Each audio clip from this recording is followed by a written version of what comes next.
नमस्कार मैत्रिणींनो, स्वागत आहे तुमचं माझ्या नवीन व्हिडिओमध्ये। तर आजचा आपला जो व्हिडिओ आहे हा रांगोळीचा आहे। आता सध्या या रांगोळीचा खूप ट्रेंड चालू आहे, म्हणून म्हटलं आपण पण व्हिडिओ बनवा, म्हणजे तुम्ही सुद्धा रांगोळी अशी घरच्या घरी बनवू शकता। याला काही जास्त पैसे लागत नाही किंवा जास्त टाइम पण लागत नाही। तर ही रांगोळी कशी बनवायची मी तुम्हाला या व्हिडिओमध्ये सांगणार आहे, तर व्हिडिओ शेवटपर्यंत नक्की बघा। तर अगोदर आपण साहित्य बघून घेऊया। तर तुम्हाला जी रांगोळी बनवायची आहे ते रांगोळीची डिझाइन तुम्हाला प्रिंट काढून आणायची आहे, म्हणजे झेरॉक्स काढून आणायची आहे। आणि हा जो प्लास्टिकचा पेपर आहे याला OHP शीट म्हणतात। हा OHP शीट म्हणजे हा पेपर तुम्हाला रांगोळीसाठी लागणार आहे। आणि तुम्हाला जी डिझाइन बनवायची आहे, म्हणजे एखादं फूल बनवायचं असेल कमळाचं वगैरे किंवा जास्वंदाचं किंवा असं मोराची तुम्हाला डिझाइन दाखवली मी तशी बनवायची असेल तर त्याच्या अगोदर तुम्हाला झेरॉक्स काढून आणायची आहे। आणि तुम्हाला ॲक्रेलिक्स कलर लागणार आहेत, हे तुम्हाला बॉर्डरसाठी लागणार आहेत, म्हणजे रांगोळी जी आपण बनवणार आहोत त्यासाठी बॉर्डर करण्यासाठी कलर पण लागणार आहेत। फेविकॉल लागणार आहे, आणि तुम्हाला डायरेक्टली फेविकॉल यूज करायचं नाही, फेविकॉल मध्ये थोडंसं नॉर्मल पाणी थोडं टाकायचं आहे, ते मिक्स करून वापरायचं आहे।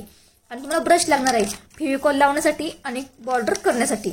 आणि तुम्हाला इथे मार्कर लागणार आहेत, शक्यतो तुम्ही परमनंट मार्करचा वापर करा। माझ्याकडे परमनंट मार्कर होता पण जरा जाड आहे म्हणून मी साधा स्केच पेनचा वापर केलाय, पण तुम्ही परमनंट मार्कर यूज करा, पण छोटावाला करा, म्हणजे कमी साईजवाला, कारण जाड माझ्याकडे होता तो त्याने जास्त बॉर्डर मोठी झाली असती म्हणून मी साधा स्केच पेनचा वापर केलाय, पण तुम्ही परमनंट मार्करचाच वापर करा। आणि आपल्याला इथे कलर्स लागणार आहेत, म्हणजे रांगोळीचे कलर्स लागणार आहेत। चला तर मग आपण व्हिडिओला सुरुवात करूया।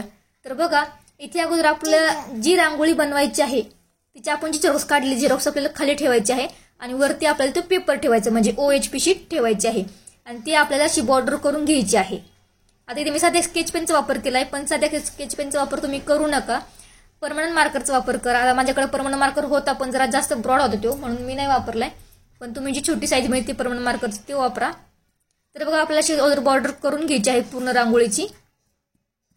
खूप सोपी आहे बनवायला, तुम्ही घरी सहज बनवू शकता। त्याला जास्त सामान वगैरे पण कंट्रोल वगैरे पण काही जास्त लागत नाही, फक्त OHP शीट आणि तुम्हाला थोडी झेरॉक्स काढून आणायची, म्हणजे आपली रांगोळी आहे व्यवस्थित बनते, कारण आपण हाताने काही ड्रॉ तर थोडीफार लहान मोठी साईज होते त्यामुळं। तर बघा इथे मी आता हळदी आणि कुंकू या दोन नावाची बॉर्डर मी करून घेतलेली आहे। आणि जी मोराची रांगोळी तुम्हाला मी सुरुवातीला दाखवली ती मी अगोदर बनवली होती, त्याचा काही व्हिडिओ मी केला नव्हता, त्यामुळे मी तुम्हाला आता व्हिडिओमध्ये हळदी कुंकू नाव दाखवते। तर बघा मी एकाखाली एक घेतले, कारण थोडा अर्ध पेपर आपल्याला परत वापरता येईल म्हणून मी एका पुढे एक नाही घेतलं नाव, एकाखाली एक घेतलंय। आता इथे मी फेविकॉल घेतलं एका प्लेटमध्ये, त्यामध्ये थोडंसं नॉर्मल पाणी मिक्स केलेलं आहे आणि चांगलं मिक्स करून घ्यायचं आहे। जास्त पण पाणी मिक्स करायचं नाही, जास्त पण पातळ बनवायचं नाहीये। तर बघा इथे फेविकॉल लावून घ्यायचं आहे, मी बरोबर फेविकॉल लावून घेते, थोडं पण बाहेर वगैरे जाऊन द्यायचं नाहीये। आता इथे आपल्याला एकच कलर द्यायचा आहे हळदी या नावाला, त्यामुळे अगोदर डायरेक्ट पूर्ण नावाला मी हळदी या तीनही अक्षरांना मी फेविकॉल लावून घेते। इथे जर आपली दुसरी डिझाईन असते, तुम्हाला मी दाखवली अगोदर मोराची डिझाईन, ती जर असते तर तिथे आपले वेगळे कलर आहेत, त्यामुळं एकदाच पूर्ण रांगोळीला आपल्याला कलर देता आला नसता, म्हणजे फेविकॉल लावून जमलं नसतं, थोडं थोडं आपल्याला प्रत्येक पार्टमध्ये फेविकॉल लावावं लागला असता। पण इथे आपल्याला एकच कलर लावायचा आहे, त्यामुळे मी पूर्ण नावाला फेविकॉल लावून घेते।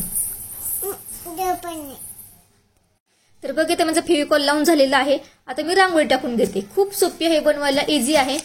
तर बघा इथे मी रांगोळी टाकून घेते, आणि रांगोळी टाकून झाली की एखाद्या साध्या पेपर निवडून आपल्याला फक्त थोडासा दाब द्यायचा आहे, म्हणजे रांगोळी पॅक चिटकेल।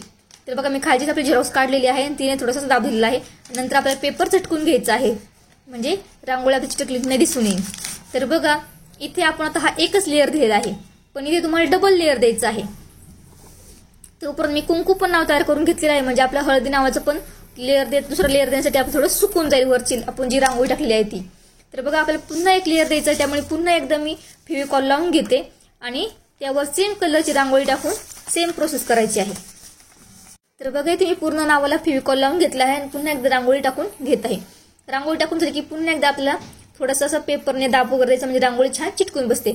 पण फेविकॉल वगैरे जास्त पातळ करू नका आणि जास्त पण लय लावू नका, नाहीतर मग रांगोळी व्यवस्थित बसणार नाही। तर तुम्ही बघू शकता फरक दिसतो दोन्ही नावामध्ये।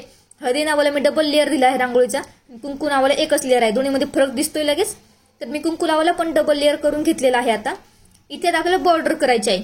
शक्यतो बॉर्डर करताना रांगोळी जर असेल वेगळी काही फ्लावर वगैरे तर तुम्ही त्याला व्हाईट किंवा ब्लॅक कलरची बॉर्डर करू शकता, पण आता हे हळदी कुंकू नाव आहे याला तुम्ही शक्यतो ज्या कलरने तुम्ही दिलेला आहे त्याच कलरची बॉर्डर करा। माझ्याकडे कलर नाही अवेलेबल म्हणून मी ब्लॅक कलर करते बॉर्डर, पण शक्यतो तुम्ही हळदी नावाला रेड कलरनेच बॉर्डर करा आणि कुंकू नावाला येलो कलरनेच बॉर्डर करा, असं करा।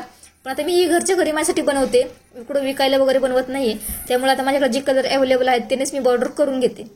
आणि बॉर्डर करताना छोटीशी बॉर्डर करायची आहे, जास्त ब्रॉड म्हणजे जास्त जाड करायची नाहीये.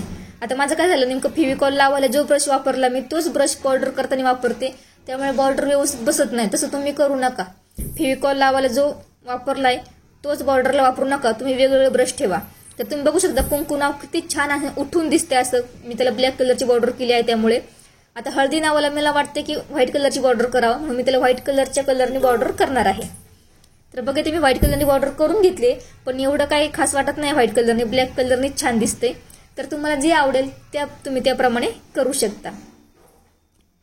तर बघा ते मी तुम्हाला सांगितल्याप्रमाणे मगाशी ही रांगोळी मी अगोदर बनवून घेतली होती, याचा काही व्हिडिओ मी केला नव्हता. पण तुम्ही आता इथे बघू शकता हळदी आणि कुंकू हे पूर्ण म्हणजे हळदी पूर्ण नावाला आपण फक्त रेड कलर दिलाय आणि कुंकूला येलो कलर दिलाय. तसं हे मोराचा पिस्तरा तुम्ही बघू शकता, डार्क ग्रीन कलर आहे, नंतर पॅरेट ग्रीन आहे, परत डार्क ग्रीन आहे, परत पॅरेट ग्रीन आहे, असे वेगवेगळे कलर्स आहेत. त्यामुळे इथे जर तुम्हाला अशी रांगोळी बनवायची असेल तर तुम्हाला एक एक पार्ट्समध्ये फेविकॉल लावायचा, तेवढीच रांगोळी टाकून तेवढा पार्ट्स बनवून घ्यायचा, पुन्हा दुसऱ्या पार्ट्सला फेविकॉल लावायचा, असं करायचं आहे. एकदाच तुम्ही पूर्ण डिझाईनमध्ये अख्ख्या डिझाईनला फेविकॉल लावू शकत नाही आहात. मी तुम्हाला सांगते पुन्हा एकदा, एकच पार्ट्समध्ये फेविकॉल टाकायचा आहे, म्हणजे फेविकॉल लावून घ्यायचा आहे, रांगोळी टाकून पेपर आपल्याला झटकून घ्यायचा आहे, पुन्हा दुसऱ्या पार्ट्समध्ये फेविकॉल लावून घ्यायचा आहे, रांगोळी टाकून पुन्हा पेपर झटकून घ्यायचा आहे. अशी आपल्याला प्रोसेस पुढे कंटिन्यू करायची आहे. तुम्हाला जेवढे कलर दिसतात तेवढे मी शिकवतो वेगवेगळे टाकलेले आहेत, मग रांगोळी बनवलेली आहे. एकदाच पूर्ण डिझाईनला फेविकॉल लावून घ्यायचं नाही. इथे हळदी कुंकू नावापेक्षा पूर्ण सगळीकडे सेम कलर होते, त्यामुळे हे सोपं होतं डिझाईन बनवायला. त्याचा मला व्हिडिओ काढायला पाहिजे होता, पण आता व्हिडिओ नाही काढलेला मी, पण तुम्हाला समजलं असेल. जर तुम्हाला पण ही मोराची रांगोळी बनवायची असेल तर तुम्ही आता या व्हिडिओमध्ये याचा स्क्रीनशॉट घेऊ शकता आणि याची झेरॉक्स काढून आणू शकता. झेरॉक्स काढून आणली की झेरॉक्स खाली ठेवायची, वरून OHP शीट ठेवायचं आणि मार्कर पेनने बॉर्डर करून घ्यायची आणि मग बनवायची आहे. त्यामुळे तुम्हाला ही झेरॉक्स तुम्ही म्हणजे स्क्रीनशॉट काढून घ्या आणि झेरॉक्स काढून आणा, खूप सोपी आहे बनवायला. तर तुम्हाला कशी वाटली ही रांगोळी मला कमेंट करून नक्की सांगा.